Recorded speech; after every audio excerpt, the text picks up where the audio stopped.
லூக்கா எழுதிய நற்செய்தி நூல் 23ஆம் அதிகாரத்திலே 43வது வசனம், இயேசு அவனை நோக்கி, இன்றைக்கு நீ என்னோடு கூட பரதேசில் இருப்பாய் என்று மெய்யாகவே உனக்கு சொல்கிறேன் என்றார்.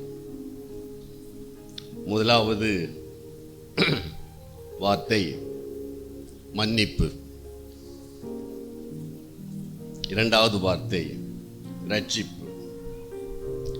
இந்த ரட்சிப்பு என்பது தேவனால் கொடுக்கப்படுகிற ஒன்று. அக்கிரமக்காரர்களில் ஒருவராக எண்ணப்பட்ட இயேசு கிறிஸ்து அங்கு சிலுவையிலே பாடுகளை அனுபவித்துக் கொண்டிருக்கின்றார். ஏறத்தாழ ஒரு நாள் ஒரு இரவு அவரை அலைக்கழித்துக் கொண்டே இருந்தார்கள். இங்கும் அங்குமாக அலைந்து கொண்டே இருந்தார். அவர் மீது துப்பி வாரினால் அடித்து, அவருக்கு தாகம், வேதனை, பாரம், 80 கிலோ இயேசு கிறிஸ்துன்னு சொல்றாங்க. அவருடைய சிலுவை 160 கிலோன்னு சொல்றாங்க. 27 முறை கீழே விழுந்தார்னு சொல்றாங்க. 17 முறை தண்ணீர் கேட்டதாக சொன்னாங்க. யாரும் எதுவும் கண்டுக்கல, ரோம போர் சேவகர். இருந்தாலும் அவர் சிலுவை தூக்கி கொல்கதாவுக்கு சென்று அங்கு சிலுவையில் அறைகின்ற போது ஒரு கள்ளன் கேட்கின்றான், ஆண்டவரே, உம்முடைய ராஜ்யத்தில் அடியேனை நீ நினைத்தருளும் அப்படின்னு சொல்லி. ஒருவன் எப்பொழுது தன்னை உணர்ந்து மனம் திரும்புகிறானோ, இயேசு கிறிஸ்துவிடத்தில் செல்லுகிறானோ, அப்பொழுது அவனுக்கு ரட்சிப்பு கிடைக்கிறது. அவனுடைய ஜீவனுக்கு ஒரு பாதுகாப்பு கிடைக்கிறது. அவனுடைய ஆவிக்குரிய உள்ளான மனது புதுப்பிக்கப்படுகிறது. 2 கள்ளர்களை இயேசு கிறிஸ்துவோடு சிலுவையில் அறைகிறார்கள் என்று வேதம் சொல்லுகிறது. வலது பக்கத்திலும் இடது பக்கத்திலுமாக. இந்த வலது பக்கத்தில் டிஸ்மாஸ் என்ற கள்ளனையும், இடது பக்கத்தில் எஸ்டாஸ் என்ற கள்ளனையும் அலைந்தார்கள் என்று பின்னால் வந்த ஆராய்ச்சியாளர்கள் சொல்லுகிறார்கள். ஒருவன் இயேசு கிறிஸ்துவை நிந்திக்கிறான், மற்றொருவன் இவர் பாடுகளை பட்டும் அமைதியாக இருக்கிறாரே என்று இயேசு கிறிஸ்துவை பற்றி சிந்திக்கின்றான். அந்த சிலுவையிலே ஒருவன் பாவத்தில் சாகின்றான், பாவத்திற்காக சாகின்றான். இன்னொருவன் பாவத்திலிருந்து மீள்கின்றான். 2 கலருக்குரிய டிஃபரன்ஸ் இதுதான். ஒருவன் பாவத்திலே இறந்து போனான், இன்னொருத்தன் பாவத்திற்காக சாகின்றான். கடைசியில பார்க்கிறாரு அந்த கள்ளன். அப்புறம் தான் ஆண்டவர்கிட்ட, ஆண்டவரே உம்முடைய ராஜ்யத்தில் அடியேனை நினைத்தருளும் அப்படின்னு சொல்றாரு. மத்தேயும் மார்க்கும் கள்ளன் அப்படின்னு சொல்றாங்க 2 சுவிசேஷகரும். லூக்கா குற்றவாளின்னு சொல்றாரு. ஏன்னா லூக்கா தன்னுடைய நூல் எழுதும் போது ரொம்ப கரெக்டா எழுதுவார், ஆராய்ஞ்சு பார்த்து எழுதுவார். யோவான் சொல்லும் போது இருவரை அப்படின்னு சொல்றார். ஆக குற்றவாளிகள் ஒருவராக எண்ணப்பட்ட இயேசு கிறிஸ்துவிடத்தில் குற்றவாளி ஒருவன், கள்ளன் ஒருவன், ஆண்டவரே இன்றைக்கு என்னோடு கூட, ஆண்டவரே இன்றைக்கு என்னை நீ ரட்சிக்க வேண்டும் என்று கெஞ்சுகிறான். அப்பொழுதுதான் ஆண்டவர் சொல்லுகிறார், Verily I say unto you, today you shall be with me in paradise. மெய்யாகவே நான் உனக்கு சொல்லுகிறேன், இன்றைக்கு நீ என்னோடு கூட பரதேசில் இருப்பாய் என்று. ஆக நீங்க பார்த்தீங்கன்னா ஒரு கள்ளன் வழிப்பறி கொள்ளைக்காரன் என்று சொல்லப்படுகிறது. இன்னொரு கள்ளன் தொடர்ந்து பாவம் செய்யக்கூடியவன், கண்டினியூயஸ். அந்த வழிப்பறி கொள்ளைக்காரனுக்கு என்ன சொல்றாங்கன்னா லெஸ்டேஜ்னு சொல்லிட்டு ஹீப்ரோவில் சொல்றாங்க. அந்த தொடர்ந்து பாவம் செய்கிற அந்த அவருக்கு கார்கோன் அப்படின்னு சொல்றாங்க ஹீப்ரோவில். இந்த இருவரில் ஒருவன் ஏற்றுக்கொள்ளப்படுகிறான். மனம் திரும்பி வருகின்ற ஒரு கள்ளன் ஏற்றுக்கொள்ளப்படுகின்றான். இப்போ நீங்கள் பார்த்தீங்கன்னா இந்த கள்ளன் கிட்ட குட் குவாலிட்டிஸ் இப்போ நம்மளை ஆராய்ச்சி பார்க்கணும். நம்ம கிட்ட எங்கிட்ட இந்த கள்ளன்கிட்ட காணப்பட்ட அந்த நல்ல பண்புகள் இருக்கிறதா அப்படின்னு பார்க்கணும். நான் இந்த ஒரு வாரமாக நான் என்னை அதிகமாக ஆராய்ந்து ஜெபித்து கொண்டே இருந்தேன். காலையிலும் மாலையிலும் நடுஇரவிலும் விடியற்காலிலும் ஆண்டவர் எப்படியெல்லாம் என்னை நடத்துகிறாரோ அப்படியெல்லாம் நான் ஆண்டவர் சமூகத்தில் இருந்தேன். நேற்று கூட ஆண்டவர் எனக்கு சில சிறு வயது பாவங்களை உணர்த்தினால் தேவனிடத்தில் நல்பணம் புரிந்து கொண்டு வந்தேன். முதலில் அந்த கள்ளன் தன்னை குற்றவாளி என்று ஒத்துக்கொள்கிறான். He accepted himself that he is a criminal. தன்னை குற்றவாளி என்று அவன் ஒத்துக்கொள்கிறான். இன்றைக்கு நம்மை நாம் குற்றவாளி, பாவி என்று ஒத்துக்கொள்கிறோமா, மற்றவர்களை குற்றம் சாட்டி கொண்டிருக்கின்றோமா? இதை ஒரு விஷயத்தை நம்ம பார்க்கணும். தன்னை குற்றவாளி என்று கடைசி நேரத்தில் ஒத்துக்கொள்கிறான். எங்களுடைய ஜெபங்களில், எங்களுடைய ஃபேமிலி ப்ரேயரில், எங்களுடைய தனி ப்ரேயரில் வந்துட்டு ஒரு வார்த்தை சொல்லி நாங்கள் ஜெபிப்போம்.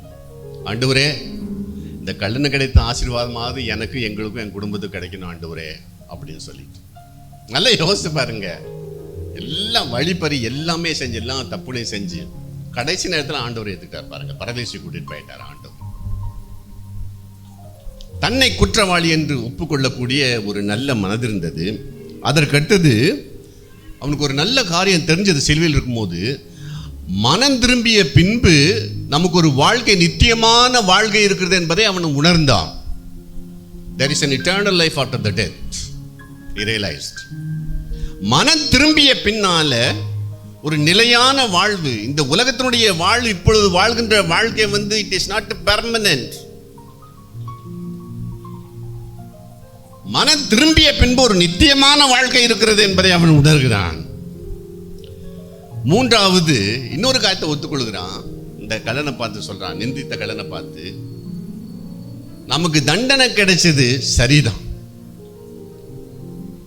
இவருக்கு தண்டனை வந்திருக்க கூடாது, இவர் தேவனுடைய குமாரன், நாம குற்றம் செய்ததுனால நம்ம தண்டனை அனுபவிக்கிறோம், நம்முடைய தண்டனை நமக்கு சரி. ஆனா இவருக்கு எப்படி கிடைக்குது?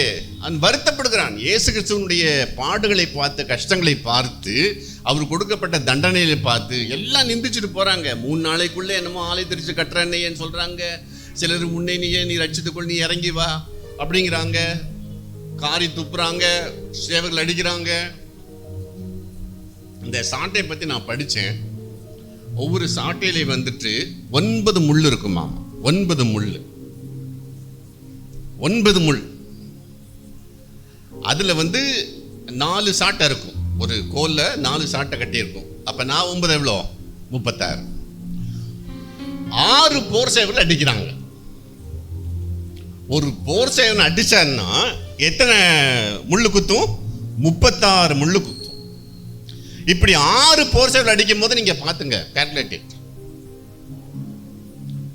அந்த பாடுகள்ல வந்துட்டு இயேசு கிறிஸ்துவுக்கு வந்துட்டு 6 லிட்டர் ரத்தம் வந்து வெளியே வந்துச்சு அப்படின்னு சொல்லிட்டு ஒரு பரிசுத்தவான் எழுதுறார்.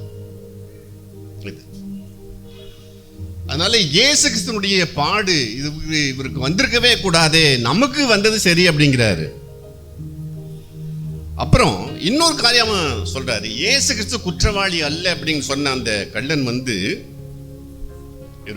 மகா பெரிதான ஒரு பரிசுத்தவான், உலகத்தை நியாயந்திருக்கக்கூடியவர் அப்படின்னு சொல்லி இயேசு கிறிஸ்துவை விசுவாசித்தான். அங்க விசுவாசித்து அவன் ஏற்றுக்கொள்ளுகிறான். சிலுவையிலே அவனுக்கு ஒரு ரட்சிப்பு கிடைக்கிறது. பாருங்க, ரட்சிப்பு it is not a continuous process. இது இப்ப கொஞ்சம், அப்ப கொஞ்சம், அப்ப கொஞ்சம், இப்ப கொஞ்சம் அப்படின்ட்டே இல்லை. இந்த வாரம் கொஞ்சம், அடுத்த வாரம் கொஞ்சம், அடுத்த மாசம் கொஞ்சம்ங்கிறது இல்லை. அந்த ரட்சிப்பை இயேசு கிறிஸ்து உடனே அவனுக்கு கொடுக்கிறார். இன்றைக்கு நீ என்னோடு கூட பரதேசியில் இருப்பாய். எவ்வளவு பெரிய ஒரு பாக்கியம் பாருங்க, சாக்கியம் பாருங்க. இயேசு கிறிஸ்துவோட 12 சீஷர்கள் இருந்தாங்க, எத்தனையோ பேர் இருந்தாங்க. ஆனா ஒரே ஒருத்த மாத்திரம் தான் இயேசு கிறிஸ்துவோடு பரதேசிக்கு போறாங்க. அந்த இயேசு கிறிஸ்துவோடு பரதேசிக்கு போயிட்டு அப்புறம் இயேசு கிறிஸ்து வந்துட்டு காவலில் உள்ள ஆவிகளுக்கு வந்துட்டு அங்க நோவா காலத்தில் கீழ்ப்படியாத ஆவிகளுக்கு வந்து பிரசங்கம் பண்றதுக்கு, அவங்களுக்கு உபதேசம் பண்றதுக்கு, அவங்களை திருத்தறதுக்காக வேண்டி போயிடுறாரு. பேதுரு சொல்லி இருக்குது இப்படி. அப்புறம் இந்த சில காரியங்கள் வந்து நம்ம பார்க்கின்ற போது கள்ளனை பத்தி அருமையான காரியங்கள் வந்துட்டு சொல்றார். இந்த சிலுவை மரணத்திலிருந்து, கள்ளனுடைய மனம் திரும்புதலிருந்து தேவன் நமக்கு சில சத்தியங்களை சொல்லி தருகிறார். ரட்சிப்பு என்பது கிருபையால் வருகிறது. எபேசியர் 2ஆம் அதிகாரத்தில் அதான் சொல்லியிருக்கு. கிருபையினாலே விசுவாசத்தை கொண்டு ரட்சிக்கப்பட்டீர்கள். இது உங்களால் உண்டானதில்லை, இது தேவனுடைய ஈவு. ஆண்டவருடைய சுத்தமான கிருபையினாலே தான் நமக்கு ரட்சிக்கும். அது அந்த விசுவாசத்தினாலே தான் ரட்சிப்பு. இந்த கள்ளன் விசுவாசித்து இயேசு கிறிஸ்துவை ஏற்றுக்கொண்டனால அவனுக்கு ரட்சிப்பும் கிடைச்சது. நல்லா பாருங்க, ரெண்டு விஷயம் கள்ளங்கிட்ட நடக்குது. ஒன்று தண்டனை. ரோம போர் சேவகர்கள் அவனுக்கு சிலுவை மரணம் தான் ரொம்ப கொடூரமான தண்டனை. அந்த தண்டனை கிடைக்கிறது. அந்த தண்டனைக்கு உடனே மன்னிப்பையும் இயேசு தருகிறார். உடனே கிடைக்கிறது மன்னிப்பு.